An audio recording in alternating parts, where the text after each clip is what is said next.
I'm very grateful for this opportunity to speak about the issue of culture and identity, an issue that's very close to my heart, but also in the context of global relations. And hopefully I can spark a similar amount of discussion than my predecessor, who certainly managed to have everyone thinking this morning, and I hope debating for the rest of the week.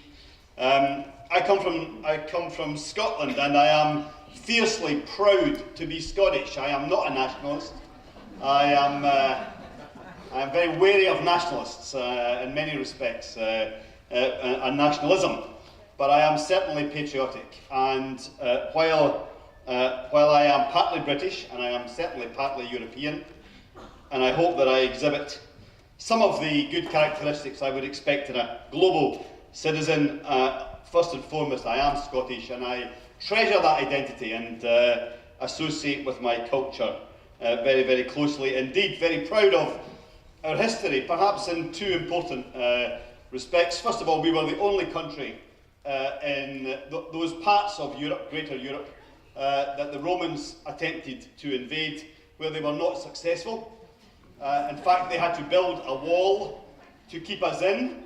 The Hadrian's Wall was not built by the Scots to keep the Romans out. It was built by the Romans to ensure the Scots stayed behind the wall, and the wild hordes of Gaels at that time were contained. But also when we voluntarily, rightly or wrongly, voluntarily joined the Union of the United Kingdom back in 1707, we retained three important elements of our own independence and national culture and identity. One was our national church, the second was our national legal system, and the third was our national education system, which at that time was the most comprehensive and locally organised in the world. And they have been important, very important elements, so that 300 years on, the Scottish identity still remains very strong, the Scottish pride remains strong, and although the majority of Scots would regard themselves as Scottish and British, they do first and foremost regard themselves as Scottish, not in a negative way, but in a positive way, recognising the importance of those institutions and that history. I've had the incredible honour and privilege to be part of the now 30-year movement to create the new parliament that we have in Scotland. My very first vote, cast in 1979, was cast in a referendum to create a devolved parliament in Scotland and an autonomous parliament for Scotland within the UK. On that occasion, unsuccessful. Having vowed to spend my life trying to reverse that decision, I had the pleasure to become First Minister, as Mark has said. But I've also, in the last 18 months, spent a considerable amount of my time working on peace building, both at the United Nations, across Africa, and indeed in other continents, taking part in events such as this one.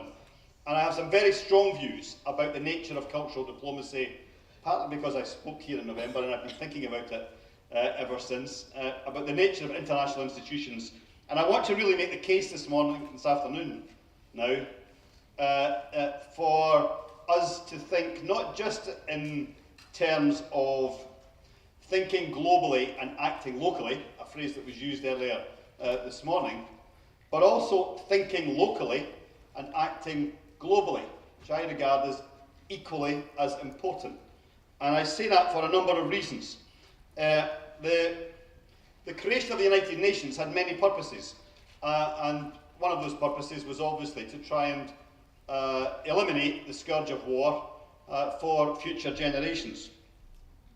And I think if we look back over the last 50 years, there are many, many positives obviously in our world in that time, but I think some of the more depressing observations might be that roughly the same power balance exists in our world, and certainly inside the United Nations today, as existed back at its creation. The structures have never really been reformed to reflect the changing nature of our world, and the power balance remains roughly similar. The world order of colonisation, as it was then, has been replaced in roughly similar, not a similar relationship between the countries of the north and the countries of the south, but in an equally damaging, in my view, relationship of dependency rather than colonisation.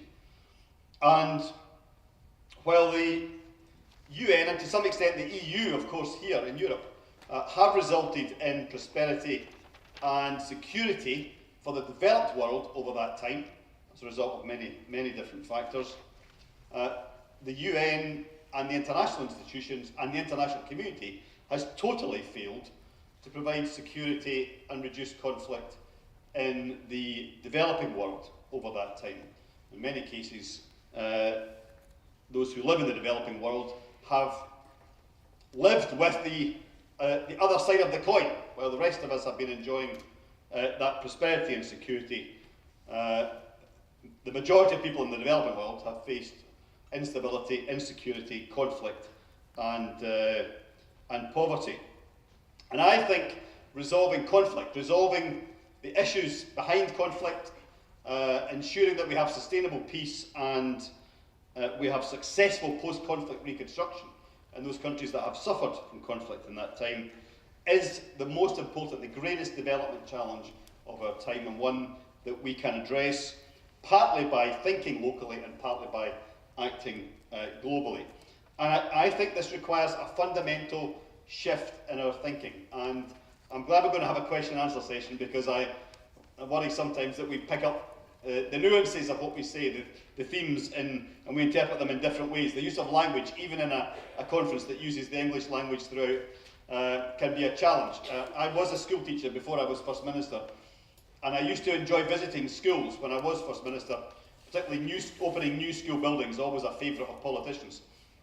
And when I was, my very last school building that I opened before the election that I very narrowly lost in 2007, was a beautiful new building, a huge school. And after the fantastic ceremony where everybody looked brand shining new, including the pupils and the parents and the staff, I was taken to the headmaster's room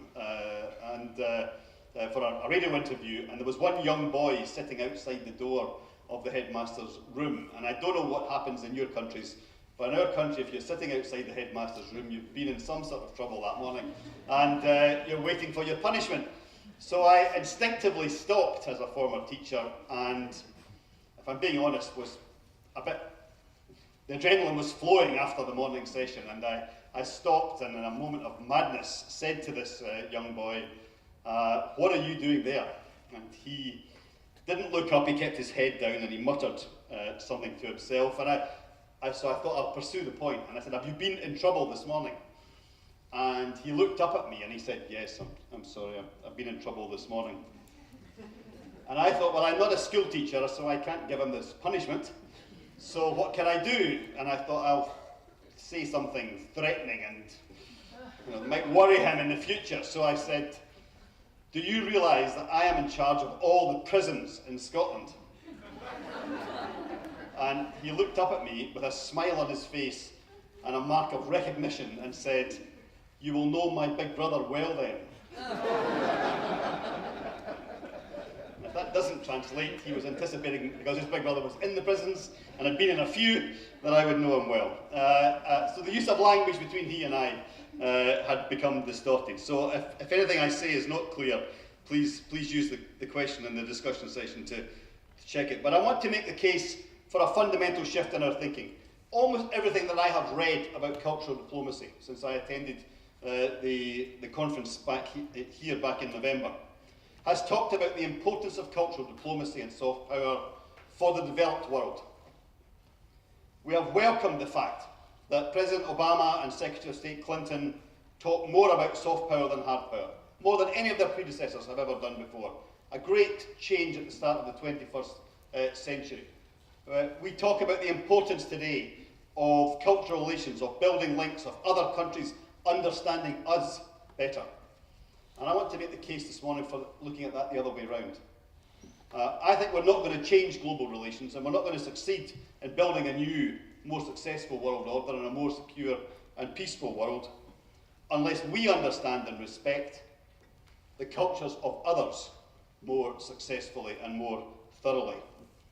I say that for a whole number of reasons, but I've come across a whole range of examples over recent months. I was in Guinea-Bissau in January, in West Africa, a small West African state, almost permanently embroiled in conflict, very badly governed, although I think the current government is trying genuinely to change things.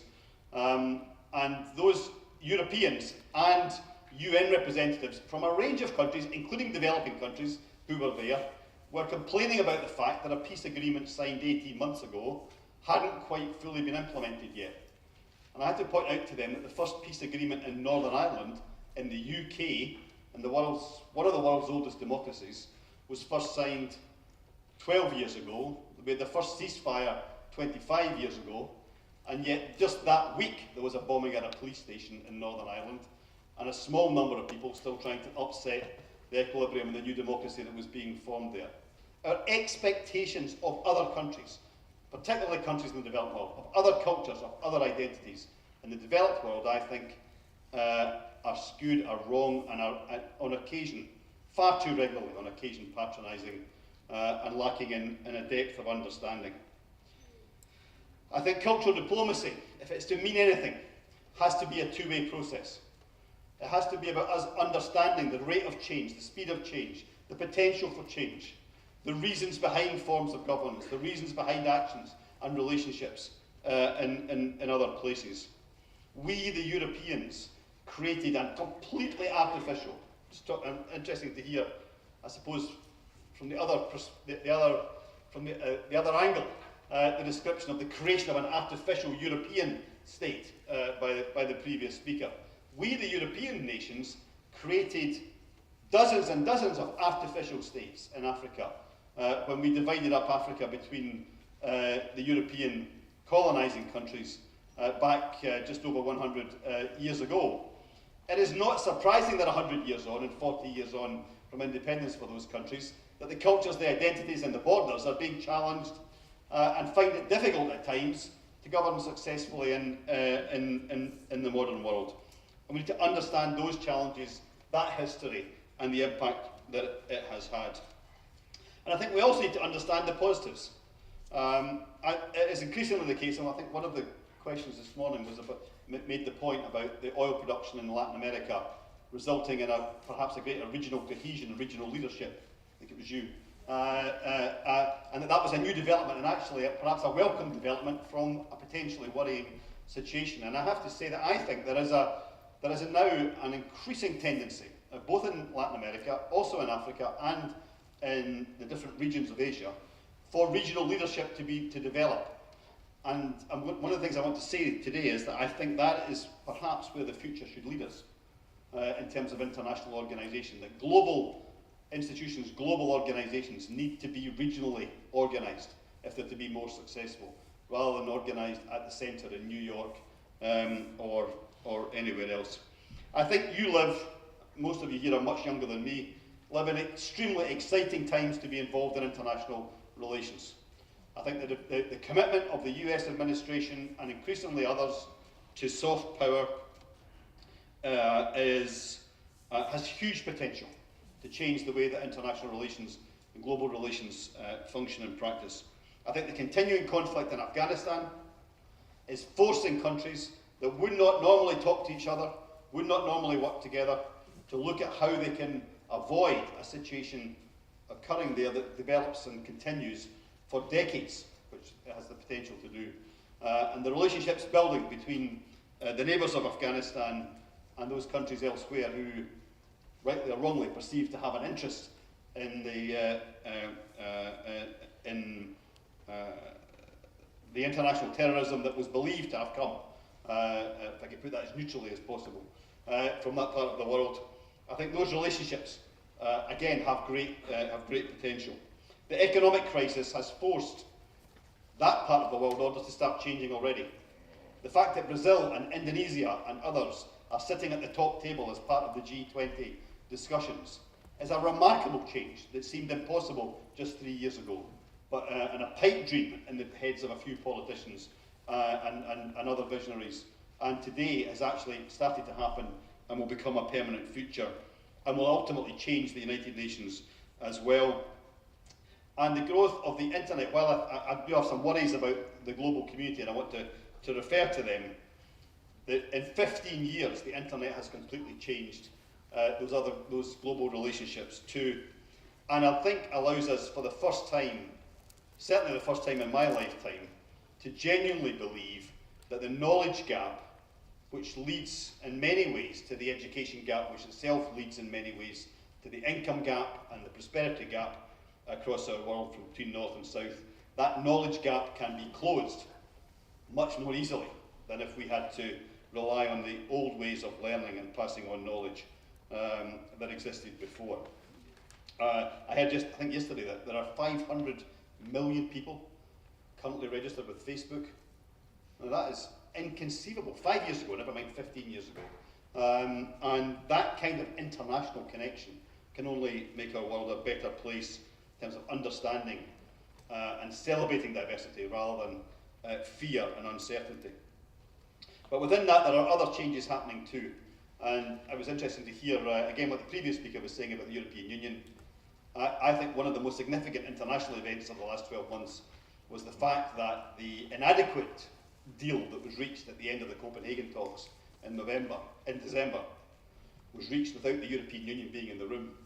10 years ago, it was Margaret Wallström, the European Union's Environment Commissioner, who led the talks in Kyoto to a conclusion and forced the pace. 10 years on, when President Obama sat down with 4 or 5 countries and basically struck the deal that then became the next step, the European Union weren't even at the table. And there's another way in which our world is changing, and an exciting time for international relations. I want to just make one point about identity and then 3 brief points that might be things that you can take away. I think the celebration of individual identities and collective identities is very, very important. I do not adhere to the idea of European citizenship. I believe I'm partly European, and I believe in European-wide action where it's appropriate. I don't adhere to the idea that we will all become some sort of amorphous global citizens someday. I think people have identities for all sorts of historical reasons, and that those identities, the recognition of those identities, is really, really important for people in an increasingly insecure and threatening world. And I think it is the role of those who aspire to take global action to celebrate the diversity of identity and not to try and suppress it. I think the 3 points I would want to make are, first of all, that I think the process of globalisation, this may be a very obvious point to make to everybody in this room, but the process of globalisation brings with it real global responsibilities on the part of those who have power already. And those responsibilities do not just mean a responsibility from the north to the south, but they also mean a responsibility from those in power now to those who will follow us in the future. And I think if short-termism is a problem in national governments and in national decision-making across the world, then from my experience, particularly over the last 18 months, being involved in the issue of peace building and related issues as well, I think short-termism in international relations is also a serious problem for us too. The desire on the part of national leaders coming together in international summits to get a statement that ends the summit with a good headline and not to follow it through or to look to the longer term implications further down the road, I think is very, very damaging for long-term sensible decision making about the way in which the global community can close gaps in income and security for future generations. I really hope that there will be those in the global leadership of today who will look to where the world needs to be in 50 years' time, not where it needs to be in 5 months' time or even just 5 years' time. What kind of United Nations, what kind of global organisation, what kind of institutions, what kind of society are we trying, or societies are we trying to help create and ensure that they can function successfully? I don't believe that thinking is going on at the moment. I think national governments, national leaders, pressurised by national media, pressurised by time and other priorities, revert far too often to short-term decision-making that gets them across the next hurdle. And the same way as they do that at home, they do it internationally as well. And there is a strong, strong need for us to take those global responsibilities into a longer-term debate of where we want to be. The second point I want to make is that increasingly in the last 10 years, those who have been committed to international development and to the developed world providing more support in a more positive and a more sustainable way to the developing world have talked, and actually also those who've been committed to action on climate change and action on international security and peace, have framed their debate in terms of national self-interest in addition to global justice. They've done that in order to persuade their own populations and to persuade developed countries that were reluctant to get involved in those kinds of international initiatives. I actually think the balance has gone too far now in that direction. And I think there is a desperate need for people globally to make the case not just that a world that is less divided economically, a world that is less threatened by climate change, a world that is less threatened by conflict, is good for our own self-interest in the developed world and individual countries, but it is also right. It is just. And I think in this century we should be able to make the case for justice on that front rather than simply self-interest, and we need to rebalance that debate accordingly. And the third thing I want to say, and I make this point because of the audience, really, because I think most of you are going to be involved in diplomacy or international relations or academic work or professional work in that capacity over the next decade or so.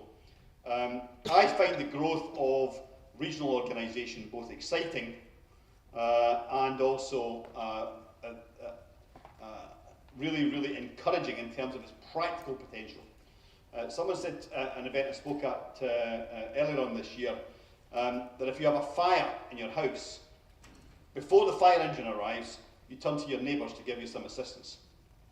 And across the world, countries that are coming out of conflict or trying to prevent conflict instinctively should be able to, and where they can turn to their neighbours first for support and assistance. It is undoubtedly the case that despite tensions and all kinds of problems in West Africa over the last 9 months, that the growth of ECOWAS, the economic community of West Africa, West African states, and its role politically in trying to stop unconstitutional manoeuvres by governments in West Africa, has reduced the likelihood in a number of different countries of presidents going for third terms when they should stop after 2, or coup d'etats taking place and violence taking place where it could be avoided. And it's undoubtedly the case that the South American community, now becoming increasingly organised, has the capacity, for a whole range of reasons, to play a bigger role globally as well as regionally in Central America, but play a bigger role globally in contributing an affinity to international discussions and diplomacy that perhaps cannot be provided by Europeans or North Americans. And it is undoubtedly the case that regional organisations in Asia, I think, will do far, far more to try to reduce the incidence of internal violence or repression that we have seen even in recent years in some Asian states than the international community will ever either be prepared to do or could do successfully. And I think if the United Nations is going to develop over the next 50 years, if we're going to look to the post-Cold War world, potentially the post-war against terror world, the post-economic crisis of the early 21st century world, if we're going to develop a United Nations, an international framework in which we operate, then I think the developed countries who provide international aid and assistance and have political power at the moment should be looking to really significantly build both the capacity and the power and the voice of the regional organisations in Africa, in Latin America and Asia, in the Gulf and elsewhere, so that we have a balance throughout the world of not just more voices who can contribute to international debate in a more balanced way, but also can assist and deal with, and particularly prevent problems occurring inside those regions in a way that the United Nations has been unable to do, largely for the last 50 years.